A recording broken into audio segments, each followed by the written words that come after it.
वो हमारे साथ सही कर रहे हैं गलत कर रहे हैं, वो फैसले हम करने के लायक अभी नहीं बने और वो करना ही नहीं है। हमारी खुशी इस बात में है कि हमारी वजह से हमारे पेरेंट्स के चेहरे पे किसी प्रकार का तनाव नहीं आए। आप सुबह उठ जाते हो टाइम पर तो पेरेंट्स खुश होंगे। ऐसा नहीं है कि आप सो रहे हो और आपको पेरेंट्स बार बार कह रहे उठ लो, स्कूल जाना है, स्कूल नहीं। एक अच्छे बच्चे होने के नाते जैसे ही वो एक इशारा करे, उनकी आहट से आपके कानों तक आए, उस वक्त आप जग करके तैयार हो जाओ। पहला काम, बिस्तरों को सही करो, अपने बैग को खुद तैयार करो। नाश्ते की प्लेट या आपके दूध आपकी टेबल पे आ गया है तो नाश्ता करने के बाद, दूध पीने के बाद वो प्लेट वो कप आप रसोई तक पहुंचाइए, न कि वो आप वहीं पर छोड़ के मम्मी करती रहेगी। ऐसा नहीं करना है। कपड़े आपके व्यवस्थित आप खुद करो। कॉपियां, किताबें, बैग, बिस्तर, चप्पल, जूते ये आपके अपने हैं, वो तो व्यवस्थित करना सीखो। ज्यादा कुछ नहीं कर सकते, वो मम्मी का काम मत बढ़ाओ, बहुत अच्छा है। जब यहाँ पर आ जाते हो पढ़ने के लिए, वापिस जाओ तो आपका मुंह लटका हुआ, क्या होमवर्क मैडम दे दिया, तो मैडम होमवर्क देने के लिए तो है। टेंशन नहीं लेना, खुश होके जाओ, आज कुछ नया सीख के गए। और पूछो मम्मी पापा को, बोलो कि आज हम ये नया सीख के आए, या उनको ये कह दो हमें ये पूछो कि हमने आज क्या सीखा। 1 महीने तक 2 महीने तक आप इस बात को काम करोगे तो 2-3 महीनों बाद आपको पता चलेगा, आपको हर बात याद होने लगी है, पढ़ाई में आनंद आने लगा है और वास्तविक जीवन का मतलब समझ रहे हो। एजुकेशन के मायने क्या है कि आप पढ़े लिखे होकर के पढ़े लिखे जैसे दिखो। कब दिखोगे पढ़े लिखे जैसे? जब आपके बोलने का तरीका अच्छा होगा। मम्मी पापा कभी डांट देंगे, कभी टीचर डांट देंगे, उस समय आप भौएं नहीं चढ़ाओगे। उस समय आप रेस्पेक्ट से कहोगे, मेरे से गलती हुई, मेरे में कमी थी, मैं उसको दूर करूंगा। प्रॉमिस करो उनसे। वो आपके सहते हैं, वो आपके भले के लिए कभी कुछ कहेंगे। सबसे बड़ी बीमारी इस उम्र में आपकी है वो मोबाइल। विशेष रूप से डे स्कॉलर बच्चे हैं, घर से आते जाते हैं, जाते ही मोबाइल पे टूट पड़ोगे। ऐसा क्या है उसमें? कुछ भी नहीं रखा है, पता ही नहीं चलेगा। दीमक की तरह वो आपके दिमाग को खा जाएगा एक दिन। चलते फिरते जिंदा लाश के अलावा कुछ नहीं होंगे आप, मैं बता देता हूं। शरीर होगा, अंदर से खोखले होंगे, दिमाग काम नहीं करेगा, आपको जीने का उन्माद खत्म हो जाएगा। आप खुशियां मिलेगी लेकिन आप हंस नहीं पाओगे, आपको आनंद मिलेगा लेकिन पा नहीं पाओगे, घूमने का मौका मिलेगा आप एंजॉय नहीं कर पाओगे, खाना मिलेगा टेस्ट नहीं आएगा, मोबाइल आपका सब कुछ छीन लेगा। मतलब मैं ये नहीं कह रहा हूं कि मोबाइल उपयोग नहीं लेना है, आप मोबाइल का उपयोग करिए, संयमित उपयोग करिए। आपको कोई वर्ड समझ में नहीं आ रहा है, ट्रांसलेटर से देखिए। कोई कंसेप्ट समझ में नहीं आया है, पूछिए। ऐसा नहीं कि पूछने बैठे कुछ और बाद में पता चला वो कॉमेडी सीन देख रहे हो। मोबाइल, ये जो आपकी मैडम और टीचर खड़े हैं सबके पास मोबाइल है। जब आप सक्सेस हो जाओगे, जो चाहे वो मोबाइल लेना, जो चाहे वो गाड़ी लेना, आपकी अपनी जिंदगी है, बढ़िया जीना, कौन मना करेगा? अपनी शर्तों पे चलना, अपने स्टाइल से चलना। अभी आपको डिसिप्लिन के साथ मेहनत करके कुछ करने के दिन है।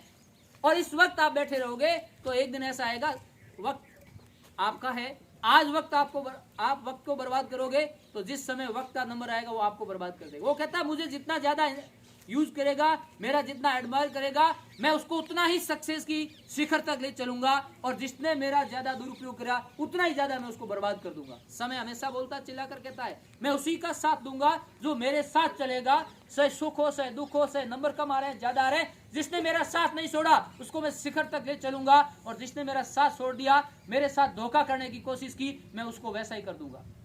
अभी स्टूडेंट्स हैं, इस जीवन में 2 चीजें साथ नहीं होती, समय और समझ एक साथ नहीं आता।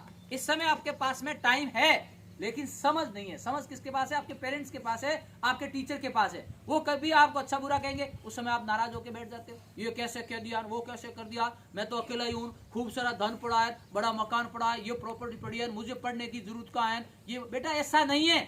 जरूरी नहीं है कि आप पढ़ लिख करके डॉक्टर, इंजीनियर, IAS बनो, साइंटिस्ट बनो, लेकिन पढ़ लिख करके अच्छे बेटे, अच्छे भाई, अच्छे बहन और इस भारत के अच्छे नागरिक तो बन सकते हो। राष्ट्र आपसे उम्मीद कर रहा है, राष्ट्र आप ही हो। जैसा आप सोचोगे, जैसा विचारोगे, आप उधर चल पड़ोगे। मेरी पिछली बार बातचीत हुई थी आपसे, और अभी विशेष रूप से हॉस्टल के बच्चे ध्यान रखें, आपके जगह जगह आप किसी कॉपी के पेज को फाड़ के फेंक देते हो, पौधों में डाल देते हो, पेन का रिपल निकाल के कहीं डाल दिया। इस तरफ मैं अभी राउंड करके आया हूँ। हॉस्टल का कोई भी बच्चा परिसर के अंदर किसी भी प्रकार की अव्यवस्था नहीं करेगा, किसी के कहने की जरूरत ही नहीं है। आपको खुद को सोचना है, क्या हम पढ़े लिखे जैसा व्यवहार कर रहे हैं? आपने कागज फाड़ दिया, वहीं फेंक दिया, डस्टबिन है वहां डाल दो ले जाकर के, पेन रखा कहीं पर भी डाल दिया। नहीं, ये सही नहीं है। पानी उतना यूज करो जितनी जरूरत है। आपके रूम से बाहर निकलने से पहले चेक करो घर पे भी लाइट बंद करनी है। आपके गेस्ट आए हैं, नमस्कार राम राम जो भी करना है करिए। उसके बाद गेस्ट को जब बाहर जा रहे हैं तो उनके साथ गेट तक जाइए भी सही, उनको अच्छा लगेगा। ये छोटी छोटी बातें जो आपको किताबों में नहीं सीखनी पड़ेगी, परिवार से सीखनी पड़ेगी। एक वो नॉलेज है जो आपके टीचर और आपके गुरुजन यहाँ पर स्कूल में देते हैं, एक वो नॉलेज है जो आप प्रकृति के चारों तरफ से सीखते हैं, पौधों को देखकर, पक्षियों की आवाज को सुनकर, पशुओं के व्यवहार से, सड़क पर चल करके, हवा, बारिश, आंधी, तूफान, सर्दी, गर्मी से सीखते हैं, जो वातावरण सिखाता है। एक वो बातें हैं जो आप परिवार में रह के सीखते हो, और चौथी बात वो है जो समाज में रह के सीखते हो, यानी आसपास के लोगों से आप सीखते हो। तो ये चारों चीजें सीखोगे तब आप पढ़े लिखे कहलाओगे।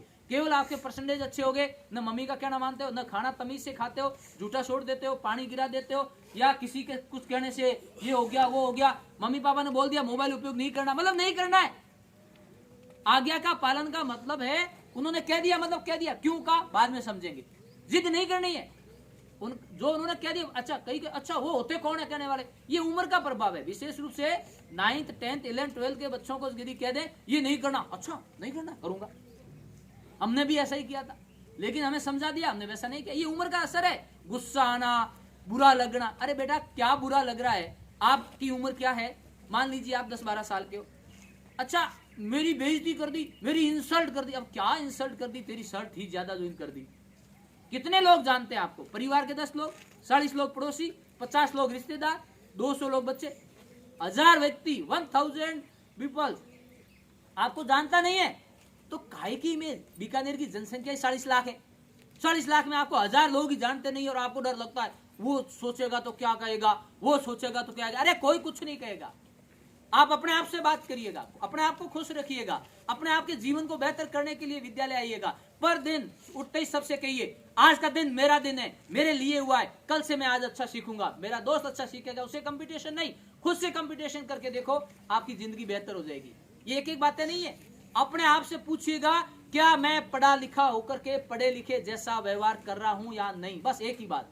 दूसरी बात, किसी व्यक्ति के साथ आप वैसा ही व्यवहार करो जैसा कोई तुम्हारे साथ कैसा करे।